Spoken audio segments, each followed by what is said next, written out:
here in New York Times of March 12th, 1942. I'm a little behind on my reading. And if you go back to that time, it was just about 3 months since we got involved in a war which we were losing at that point. The newspaper headlines were filled with bad news from the Pacific, and I've taken just a couple of the headlines from the days preceding March 11th, which I'll explain. It's kind of a momentous day for me. And so you can see these headlines. We've got slide 2 up there, I believe.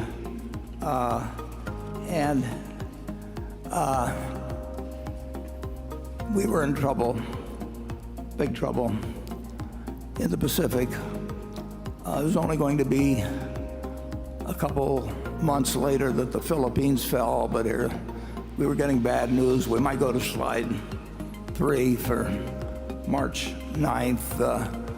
I hope you can read the headlines anyway. The price of the paper is 3 cents, incidentally.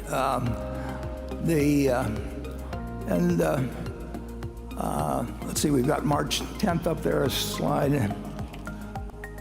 When I get to this advanced technology of slides, I want to make sure I'm showing you the same thing that I'm seeing in front of me. So anyway, on March 10th, when again, the news was bad. Full clearing path to Australia, and it was like, the stock market had been reflecting this, and I'd been watching a stock called City Service preferred stock, which had sold at $84 the previous year. It had sold at $55 the year before, early in January, 2 months earlier, and now it was down to $40 on March 10th.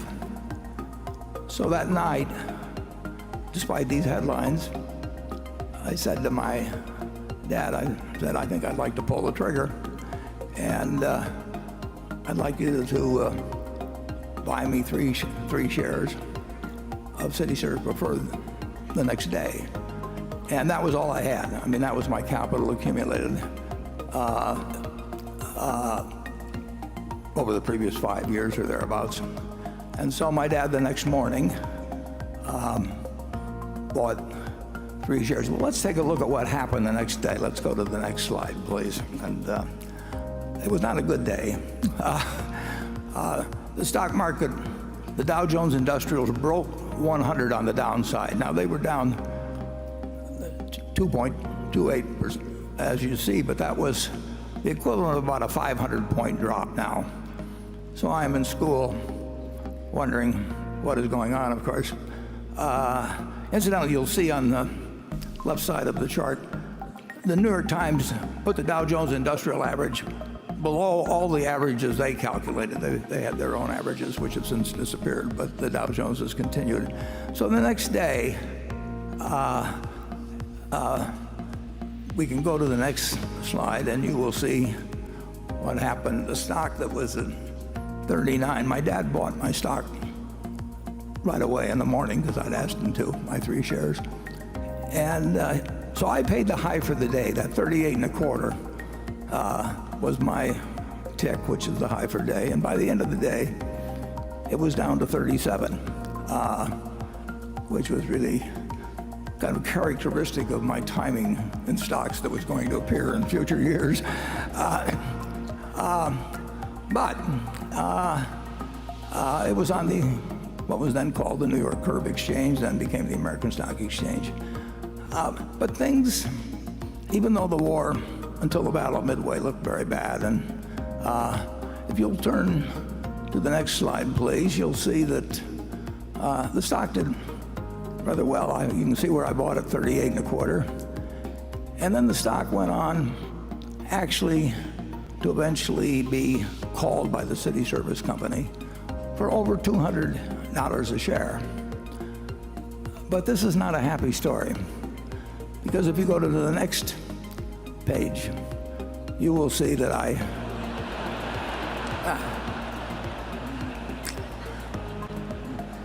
well, as they always say, it seemed like a good idea at the time. So I sold. I made $5 on it. It was again typical of behavior. But when you watch it go down to 27, it looked pretty good to get that profit. Well, what's the point of all this? Well, we can leave behind the city service story, and I would like you to again imagine yourself back on March 11th of 1942, and as I say, things were looking bad in the European theater as well as what was going on in the Pacific. But everybody in this country knew America was going to win the war. I mean, it was, we'd gotten blindsided, but we were going to win the war, and we knew that the American system had been working well since 1776. So if you'll turn to the next slide, I'd like you to imagine that at that time, you had invested $10,000, and you put that money in an index fund. We didn't have index funds then, but you in effect bought the S&P 500. Now I would like you to think a while, and do not change the slide here for a minute. I'd like you to think about how much that $10,000 would now be worth if you just had one basic premise, just like in buying a farm, you buy it to hold throughout your lifetime and you look to the output of the farm to determine whether you made a wise investment. You look to the output of the apartment house to decide whether you made a wise investment if you buy an small apartment house to hold for your life.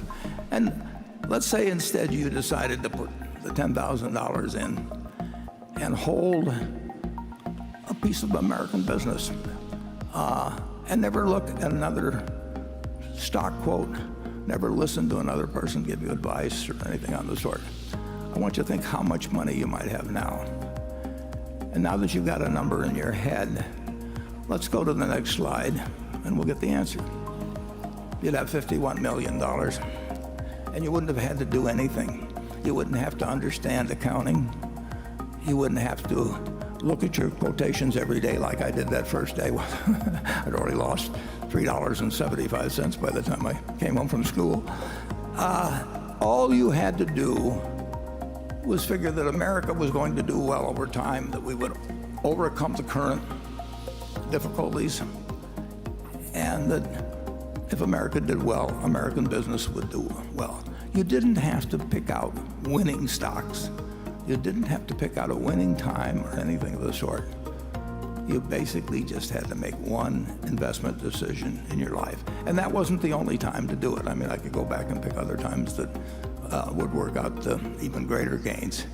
But as you listen to the questions and answers we give today, just remember that the overriding question is, how is American business going to do over your investing lifetime? I would like to make one other comment because it's a little bit interesting. Let's say you'd taken that $10,000 and you'd listen to the prophets of doom and gloom around you, and you'll get that constantly throughout your life. And instead you'd use the $10,000 to buy gold. Now for your $10,000, you would have been able to buy about 300 ounces of gold. And while the businesses were reinvesting in more plants and new inventions came along, you would go down every year look in your safe deposit box, and you'd have your 300 ounces of gold, and you could look at it, and you could fondle it, and you could, whatever you wanted to do with it. But it didn't produce anything. It was never going to produce anything. And what would you have today? You would have 300 ounces of gold, just like you had in March of 1942. And it would be worth approximately $400,000. So if you decided to go with a non-productive asset, gold, instead of a productive asset, which actually was earning more money and reinvesting and paying dividends and maybe purchasing stock, whatever it might be, you would now have over 100 times the value of what you would have had with a non-productive asset. In other words, for every dollar you have made in American business, you'd have less than a penny of gain by buying in the store of value, which people tell you to run to every time you get scared by the headlines or something of the sort. It's just remarkable to me that we have operated in this country with the greatest tailwind at our back that you can imagine. It's an investor's haven. I mean, you can't really fail at it unless you buy the wrong stock or just get excited at the wrong time. But if you own a cross-section of America and you put your money in consistently over the years, there's no comparison against owning something that's going to produce nothing. And frankly, there's no comparison with trying to jump in and out of stocks and pay investment advisors. If you'd followed my advice, incidentally, or this retrospective advice, which is always so easy to give, if you'd follow that, of course, there's one problem, buddy. Your friendly stockbroker would have starved to death. I mean, and you could have gone to the funeral to atone for their fate. But the truth is, you would have been better off doing this than a very, very, very high percentage of investment professionals have done, or people have done that are active. It's very hard to move around successfully and beat really what can be done with a very relaxed philosophy. And you do not have to know as much about accounting or stock market terminology or whatever else it may be, or what the Fed is going to do next time and whether it's going to raise rates 3 times or 4 times or 2 times. None of that counts at all, really, in a lifetime of investing. What counts is having a philosophy that you stick with, that you understand why you're in it, and then you forget about doing things that you don't know how to do. So